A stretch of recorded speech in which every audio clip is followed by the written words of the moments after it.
বন্ধুরা, মনসোনাকে আজকে ওষুধ খাওয়াচ্ছি। তো এই যে ওষুধটা সারাদিনে একবার খাবারের আগে যে টাইমে খাওয়াবো সেই টাইমেই পরের দিন থেকে খেতে বলেছে। এটা 5 দিন খাওয়াতে হবে। তো এখানে 15 ml জল নিয়ে নিয়েছি। আর এই যে ওষুধটা এবার এটা গোলাবো, গুলিয়ে দেখি, দেখো তোমরা কালারটা কীরকম হয়। তো দেখো পুরো অরেঞ্জ, আর এটার ফ্লেভারটাও পুরো অরেঞ্জ, মানে গন্ধটা মানে এতটা সুন্দর না, মানে কি বলবো। তো চলো মনসোনাকে খাওয়াই, দেখো মনসোনার রিয়াকশনটা কি হয়। দাও,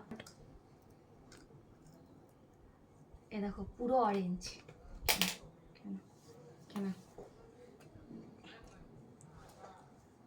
ওর ওষুধ খেতে ভীষণ কষ্ট। তবে হ্যাঁ, তোমাদেরকে বলি বমিটা কমেছে, কিন্তু আজকে থেকে সমানে পটি করে যাচ্ছে। তো বললো, ওখানে বলেছে যে যদি পটিটা না কমে তাহলে আবার ডক্টরের কাছে যেতে, যদি সেরকম হয় তাহলে পরে তখন হসপিটালে অ্যাডমিটের কথা বললো। তো দেখা যাক। আজকে এই নিয়ে 3বার পটি হয়েছে, পাতলা পাতলা। এটা লজেন্স ফ্লেভার।